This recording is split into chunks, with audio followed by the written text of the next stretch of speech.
Good evening, students. Today we will discuss class 12 next topic, that is AC generator, AC dynamo और alternator.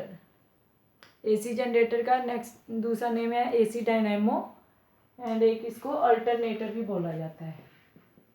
AC generator, AC dynamo और alternator. ठीक है. First of all AC generator है क्या? ये एक ऐसी डिवाइस है which is use to convert mechanical energy into electrical energy. जो भी आपके पास मैकेनिकल एनर्जी होती है उसको ये किस में कन्वर्ट करेगा? इलेक्ट्रिकल एनर्जी में.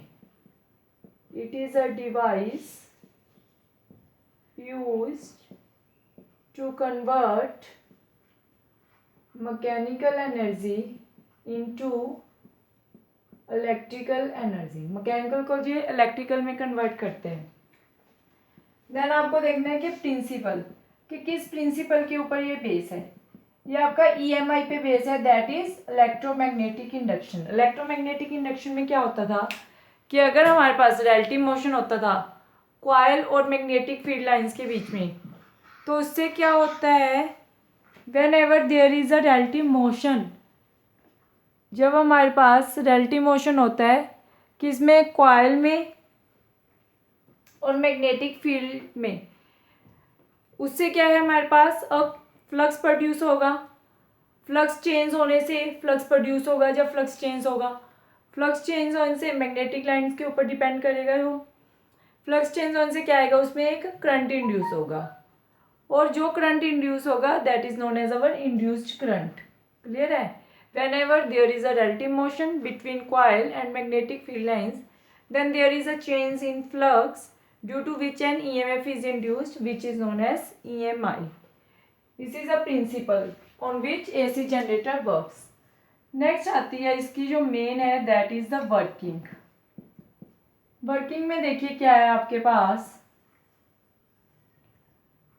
यहाँ पे आपके पास क्या है, मैग्नेट है. This is its north pole and south pole. Then इसमें क्या है हमारे पास, यहाँ पे आपके पास है, this is the armature coil, let it is rotating. Okay, आपने क्या किया, जो ये आर्मेचर कॉइल है इसको हमने स्लिप रिंग R1 से कनेक्ट किया. यहाँ पे इसके ब्रश लगा हुआ है B1. देन जो ये इसका दूसरा है, दूसरा एंड आर्मेचर कॉइल का, ठीक है, ये इसमें से पास होता हुआ इसको हमने दूसरी रिंग से कनेक्ट किया, लेट दैट इज R2. और अगेन इसके कॉन्टेक्ट में है एक ब्रश, दैट इज B2. और यहाँ से क्या है, एक इन दोनों के बीच में करंट की चेकिंग के लिए एक लोड रेजिस्टेंस लगा रखे, that this is XY PQRS.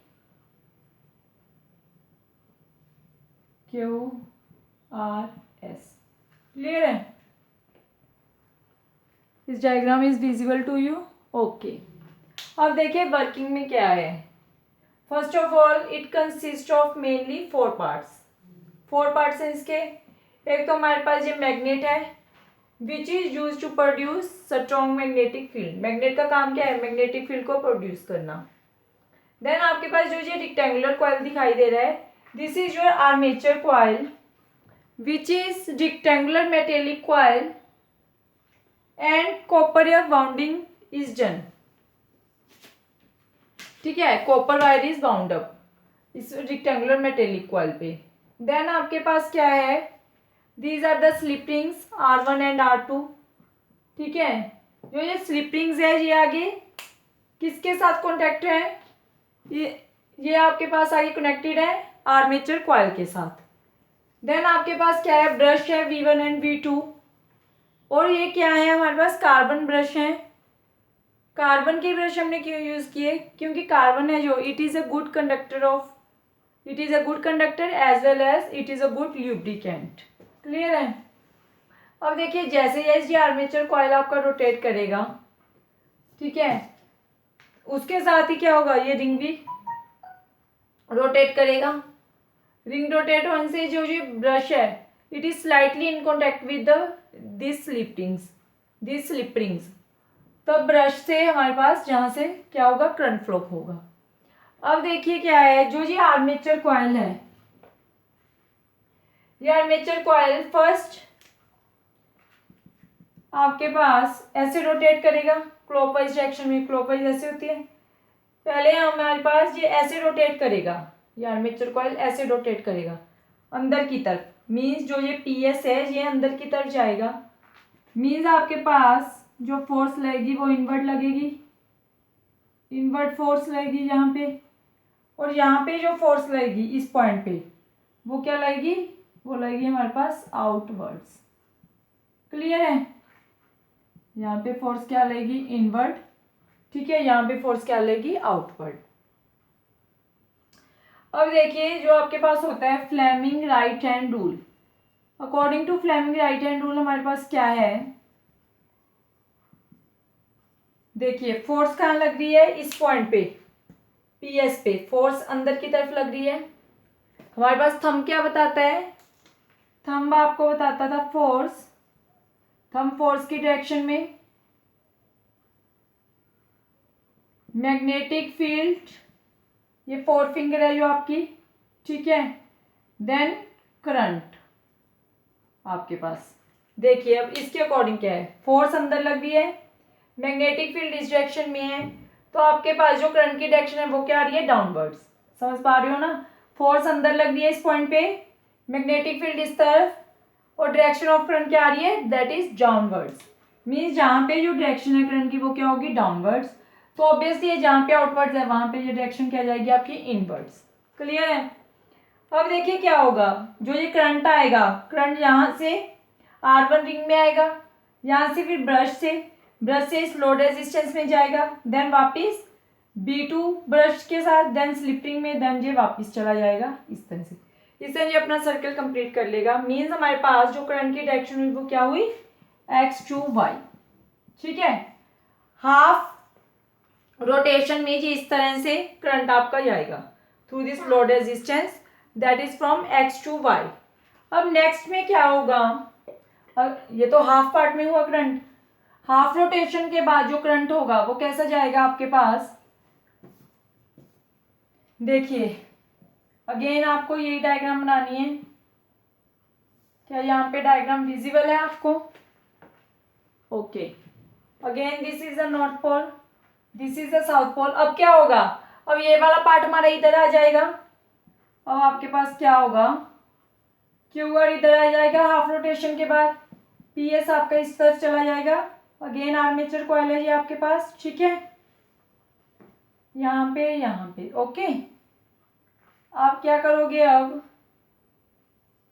देखिए क्यू आर आपका स्लिप रिंग R2 से कनेक्टेड था, तो इसको आपको R2 से कनेक्ट करना है, और यहाँ पे आपके पास ब्रश लगा हुआ है दैट इज B2, ठीक है, स्लिप रिंग है यहाँ पे दैट इज R2, और जो आपके पास ये वाली है ये आपके पास स्लिप रिंग किससे कनेक्टेड है, R1 से, और अगेन ये किससे कनेक्टेड है, ब्रश से, दैट इज B1।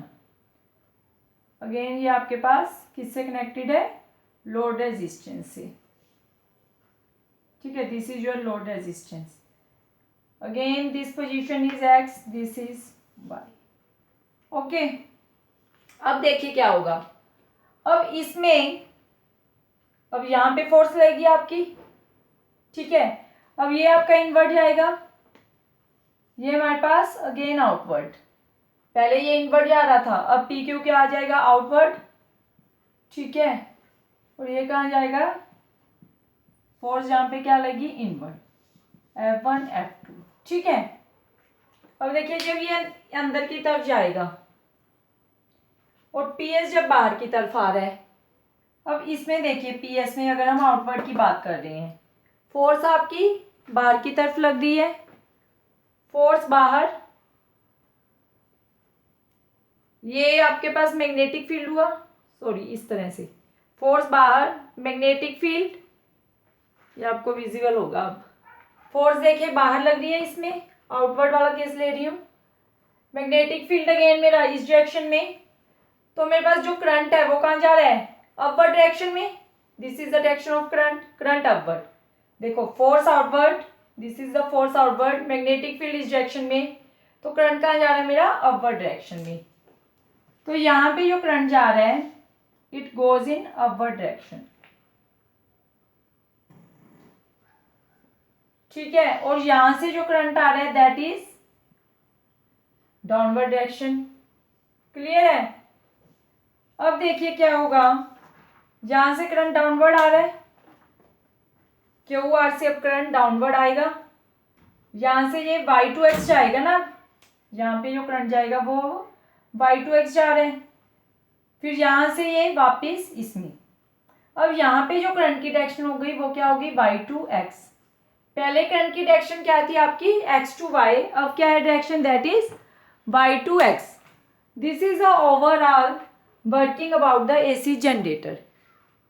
इस तरह से जब ये रोटेट करता है तब ये अपना एक रोटेशन कंप्लीट करके क्या कर रहा है, पूरा इस तरह से लोड रेजिस्टेंस से करंट जा रहा है। अब देखिए हमने मैग्नेटिक फ्लक्स का फार्मूला पढ़ा था, phi is equal to B A cos of theta. वहां पे क्या था, बी ए क्या है आपके पास एरिया वेक्टर, बी क्या था आपके पास मैग्नेटिक फील्ड, थीटा क्या था इन दोनों के बीच का एंगल। अब देखिए यहाँ पे क्या है, ये आपके पास एरिया वेक्टर है। हम क्या मान के चल रहे हैं कि जो मैग्नेटिक फील्ड लाइंस है आपकी, अगर हम इसको ऐसे ले रहे हैं, ठीक है, और प्लेन ऑफ पेपर है जो, this is a plane of paper और दिस इज ब्लैक बोर्ड, इसको हम प्लेन ऑफ पेपर ले रहे हैं और मैं मान के चल रही हूँ कि मैग्नेटिक फील्ड लाइन मेरी इस तरह से क्रॉस कर रही है, तो दोनों के बीच एंगल कितना है, दैट इज द थीटा। या फिर अगर हम इसको बना लें तो ऐसे बना लो,